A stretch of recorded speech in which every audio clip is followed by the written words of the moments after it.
Non mais enfin, c'est un scandale. Bon, écoutez. Je vous en prie, laissez-moi terminer. Enfin, je ne vous ai pas interrompu, alors laissez-moi terminer. Enfin, c'est un scandale. D'accord, mais... Je ne vous laisserai pas présenter ces BO qui ont provoqué de véritables scandales moraux et qui ont même porté atteinte à l'intégrité physique Et qui ont aussi porté atteinte à la religion. Blasphème. Non, mais c'est une honte. Bon, allez, calmez-vous un peu, là, ça va bien se passer. En plus, je suis sûr que ça va vous intéresser. Ah oui, c'est possible.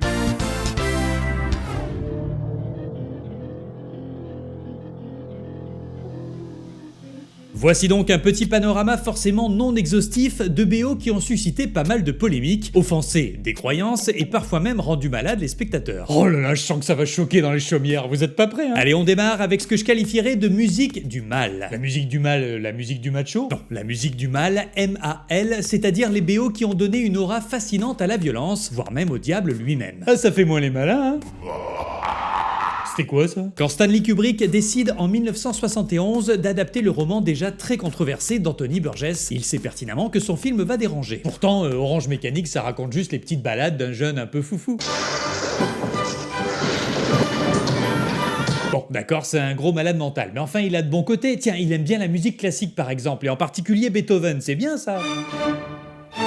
La musique adoucit-elle vraiment les mœurs? Kubrick pose la question et tient bien entendu à ce que la BO occupe une place centrale dans son film. En plus, c'est pratique parce que Beethoven, il va pas venir réclamer ses droits d'auteur. Hein. Sauf que Kubrick ne va pas simplement utiliser des enregistrements traditionnels de musique classique, il va choisir une approche plus radicale en faisant appel à Wendy Carlos. Pionnière de la musique électronique, Wendy Carlos revisite ici les grands compositeurs classiques, à l'aide de son synthétiseur et des premiers vocodeurs, vous savez l'appareil qui robotise la voix. Elle réinvente littéralement la musique de Purcell, Puccini et bien sûr Beethoven. Le résultat est plutôt troublant puisqu'on obtient une musique classique synthétisée et pas mal déformée. Et ça, les mélomanes, ça va les choquer, moi je vois ça d'ici. En effet, et pour certains critiques, c'est même un véritable sacrilège. On parle carrément de profanation du classique, les puristes sont outrés. Mais il y a pire, associer la musique de Beethoven à l'extrême violence du film provoque un profond malaise moral. Oui, dans Orange Mécanique, la musique rend presque sublime la violence et la sauvagerie.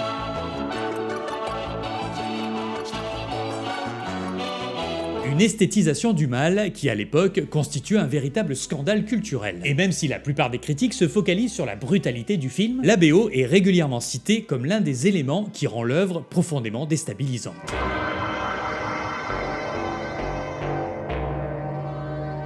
Considéré comme l'un des films d'horreur les plus stylés et les plus influents, Rosemary's Baby de Roman Polanski repose sur une terrible atmosphère de paranoïa. Alors tout est oppressant dans ce film, hein. Le décor gothique, la pauvre héroïne persécutée, et puis la musique bien sûr, carrément ensorcelante. Une musique que l'on doit au compositeur polonais Krzysztof Komeda, connu pour avoir déjà signé les partitions des précédents films de Roman Polanski, et aussi et surtout parce qu'il est considéré comme l'un des pères du jazz européen. Dès le générique d'ouverture, Komeda installe un malaise immédiat avec une étrange berceuse chantée par l'actrice Mia Farrow elle-même.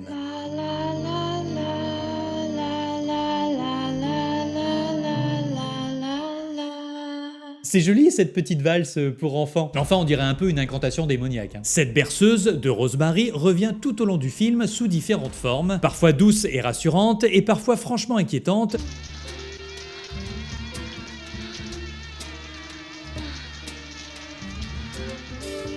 La douceur qui caractérise ce morceau, c'est précisément ce qui le rend si dérangeant. C'est vrai qu'on ne sait jamais si c'est censé apaiser ou annoncer quelque chose de terrible. Krzysztof Komeda joue avec cette ambiguïté en mélangeant jazz avant-gardiste, son électronique, carillon et flûte étrange. Il obtient un drôle de résultat qui marque les esprits au point pour certains de devenir le thème musical du mal. Pensez donc une berceuse, symbole de protection et de maternité qui devient ici un thème de sorcellerie et de naissance de l'antéchrist. C'est vrai que pour beaucoup de spectateurs à la fin des années 60, cette idée est très perturbante, voire même carrément insupportable.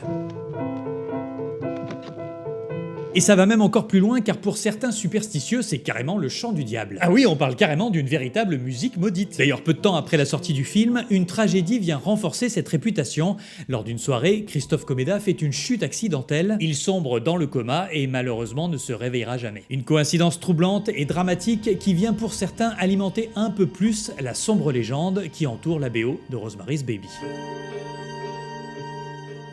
Si certaines musiques ont été accusées d'invoquer le diable, d'autres ont carrément été accusées de se moquer de Dieu. Ah bah bravo, alors là, de mieux en mieux. En 1979, les Monty Python sortent un film qui va déclencher l'une des polémiques religieuses les plus importantes de l'histoire du cinéma. Foutez-moi le camp! Mais comment foutrons-nous le camp, maître? La vie de Brian, c'est l'histoire d'un homme né le même jour que Jésus et que la foule va prendre par erreur pour un messie. Gloire au Messie! Je ne suis pas le Messie! Alors en dehors de la satire religieuse, ce qui va surtout mettre le feu aux poudres, c'est la toute fin du film. Bande d'enfoirés! Pour la mise en croix de Brian, les Monty Python vont avoir une idée, disons qu'ils ont dédramatisé ce moment crucial de la crucifixion de manière un peu crue. Alors que des dizaines de condamnés agonisent, l'un d'eux va soudain se mettre à chanter. When you're chewing on life's gristle, don't grumble, give a whistle. And this'll help things turn out for the best. Un petit air joyeux siffloté par moments et qui encourage à prendre la vie du bon côté. Always look on the light side of life. Et comme transportés par ce morceau entraînant, tous les crucifiés se mettent peu à peu à chanter. Always look on the right side of life. Une crucifixion transformée en comédie musicale, fallait oser, et là pour une bonne partie du public en 1979, c'est carrément abusé. Des groupes chrétiens crient au blasphème, le film est blacklisté dans pas mal de villes britanniques, censuré dans certains pays, et même totalement interdit en Irlande, en Norvège, en Afrique du Sud et à Singapour. Certaines autorités religieuses dénoncent une moquerie honteuse de la Passion du Christ, et la polémique enfle tellement que les Monty Python doivent même défendre leur film à la télévision. I think that the crucifixion thing at the end is not about pain, it's about death, it's about attitudes to death. And it's quite possible to be relatively cheery about death, quite possible. Heureusement, avec le temps, la chanson est réhabilitée et devient même un hymne populaire, symbole d'optimisme et d'humour so-british. Aujourd'hui, on l'entend résonner dans les stades, Always look on the bright side of life. et même lors de funérailles. Les Monty Python eux-mêmes l'ont chanté en 1989 lors de l'enterrement de leur collègue et ami Graham Chapman. Life's a piece of shit, oh when you look at it, just remember that the last laugh is on you. And always look on the bright side of life. Certains pensaient sans doute avoir déjà atteint le sommet du blasphème au cinéma. Une crucifixion façon comédie musicale, on peut difficilement faire pire. Eh bien détrompez-vous, car en 1988, un autre film déclenche une tempête religieuse encore plus violente, La dernière tentation du Christ de Martin Scorsese. What do you think I wanted? Please, stay.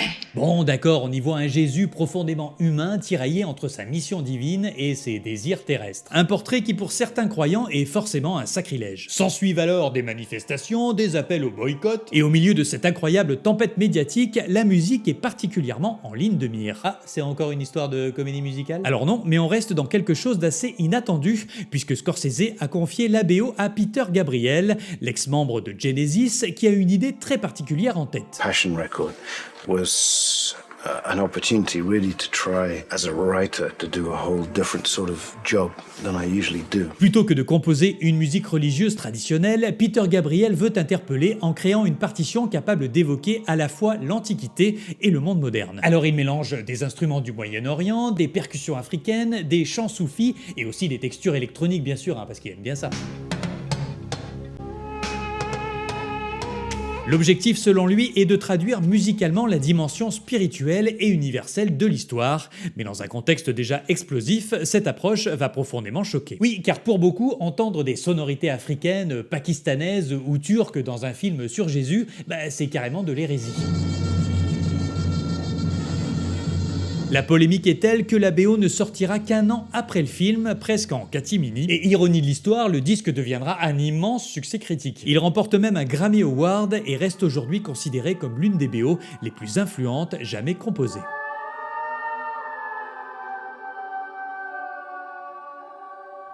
Alors parfois la musique ne choque pas seulement les croyances, elle attaque directement le corps des spectateurs. Vas-y, moi je sais me défendre, elle va pas m'attaquer la musique moi. Certains compositeurs ont réalisé une chose assez terrifiante, le son peut littéralement provoquer un malaise physique. Et ils sont malades ceux-là. Non, c'est vous qui l'êtes quand vous écoutez ces BO. En 2002, un film français va même pousser cette idée à l'extrême, il s'agit de Irréversible, réalisé par Gaspard Noé.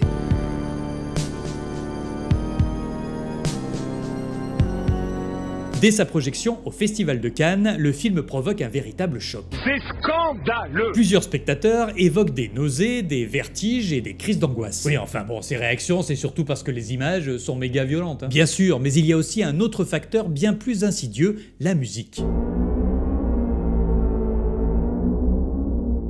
La BO est composée par Thomas Bangalter, membre du duo Daft Punk. Irréversible est d'ailleurs sa toute première composition pour un film. Et comme Gallo d'essai, on peut dire qu'il y va fort puisque son objectif n'est pas simplement d'accompagner les images, mais de créer une véritable expérience physique. Quelque chose qui prend aux tripes, quoi. Vous ne croyez pas si bien dire puisqu'il va utiliser une technique sonore assez singulière, les infrasons. Ah, c'est quoi comme instrument ça? Ça doit être mexicain. Oh là, yeyo de l'infrason. Les infrasons sont des fréquences extrêmement basses, situées autour de 20 à 30 Hz. Mais il y a que les animaux qui peuvent entendre ces fréquences. L'oreille humaine ne les entend pas, c'est vrai, mais le corps, lui, les ressent très clairement.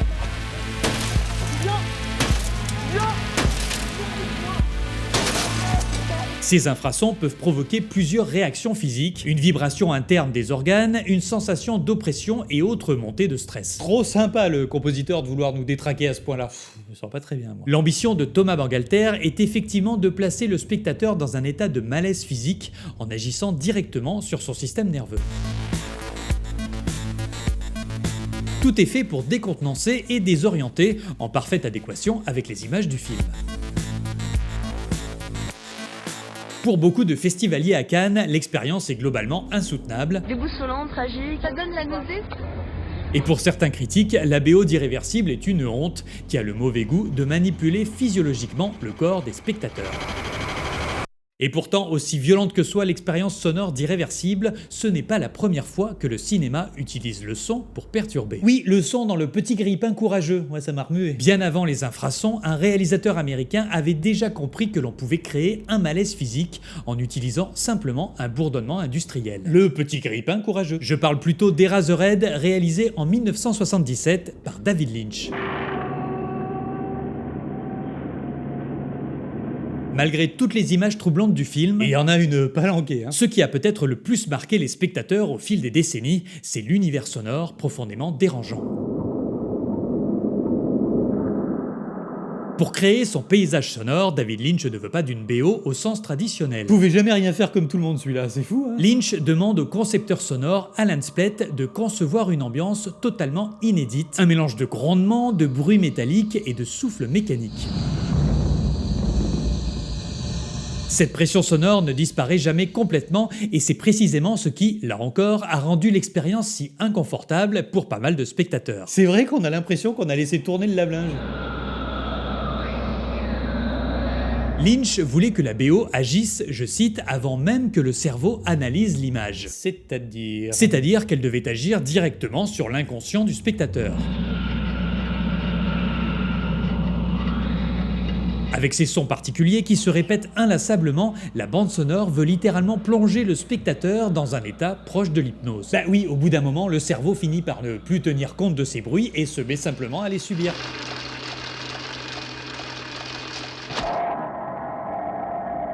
Des spectateurs parlent d'une épouvantable sensation d'oppression permanente et certains ont même l'impression d'halluciner. Il s'agit en quelque sorte d'une transe qui enferme peu à peu le spectateur dans le même cauchemar sonore que le personnage du film.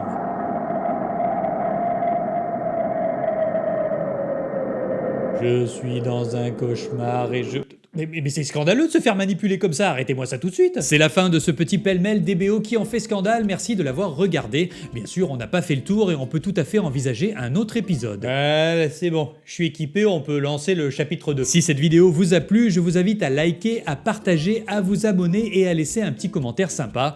À bon entendeur. Pardon? Non, rien, je disais à très bientôt pour un nouvel épisode de Sur un air de cinéma. Comment? J'entends pas. Oh là là, mais c'est vous en fait qui me scandalisez.